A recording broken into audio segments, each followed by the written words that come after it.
Tatkala lewat masa 7 hari, ruh itu berkata, "Ya Tuhanku, izinkanlah aku untuk melihat jasadku." Allah Subhanahu wa Ta'ala pun mengizinkannya. Maka datanglah ruh ke kuburnya. Ia melihat dari jauh jasadnya yang telah dikerubungi oleh banyak ulat.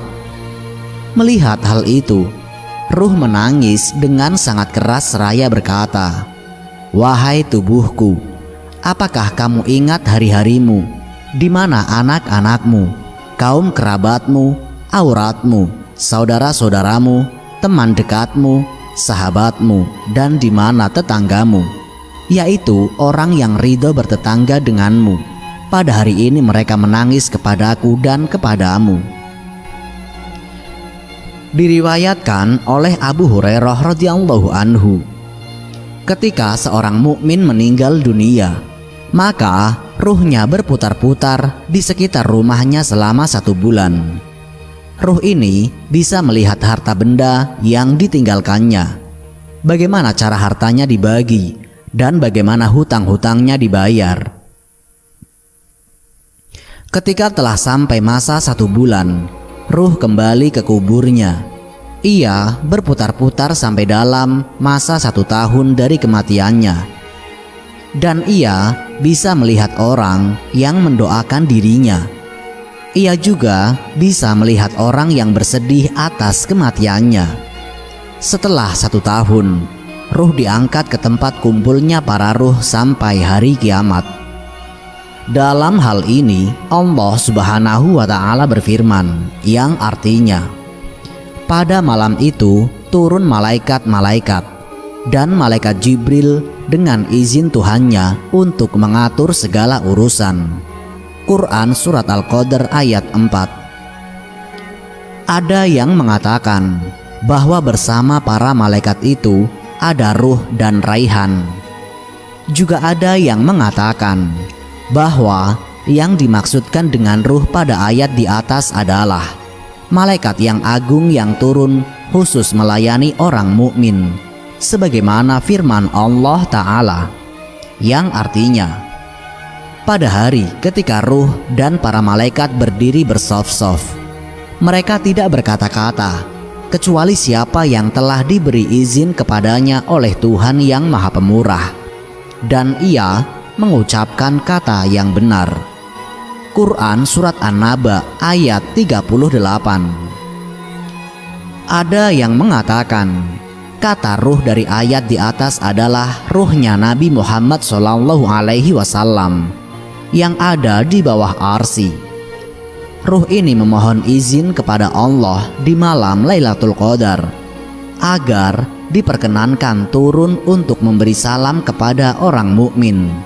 Maka ruh itu berjalan di tempat mereka.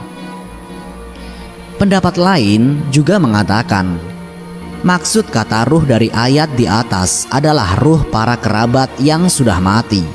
Ruh itu berkata, "Ya Tuhan kami, izinkanlah kami turun ke bumi, sehingga kami bisa melihat anak-anak kami dan keluarga kami." Akhirnya turunlah ruh itu di malam Lailatul Qadar. Seperti yang dikatakan oleh Ibnu Abbas, pada waktu hari raya, hari Asyura, hari Jumat yang pertama dari bulan Rajab, malam pertengahan bulan Sya'ban, malam Lailatul Qadar, serta malam Jumat, keluarlah ruh-ruh orang yang sudah mati. Mereka berdiri di pintu rumahnya seraya berkata, "Kasihanilah kami di malam ini yang penuh berkah dengan bersedekah, atau memberikan makanan kepada orang miskin yang pahalanya ditujukan kepada kami, sebab kami sangat membutuhkan sedekah. Jika kalian bakhil, tidak mau bersedekah, maka ingatlah kepada kami dengan banyak membaca Fatihah di malam yang penuh berkah ini. Apakah ada salah satu dari kalian yang mengasihi kami? Apakah ada salah satu di antara kalian yang masih ingat penggambaran kami? Wahai orang yang berdiam diri di rumah kami, wahai orang yang menikahi istri kami, wahai orang yang menempati luasnya gedung kami. Kami sekarang berada dalam kesempitan kubur. Wahai orang yang membagi harta kami, wahai orang yang masih ingat pengembaraan kami, buku kalian masih digelar, tidak ada pakaian bagi mayit dalam kuburnya. Maka janganlah lupa kepada kami dengan bersedekah dan doamu. Sesungguhnya kami masih membutuhkanmu.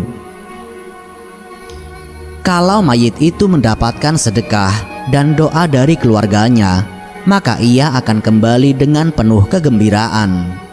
Sebaliknya, jika ia tidak mendapatkan sedekah atau doa dari keluarganya, maka ia akan kembali dengan bersedih hati, sepertinya telah putus hubungan dengan keluarganya. Wallahu a'lam bishawab.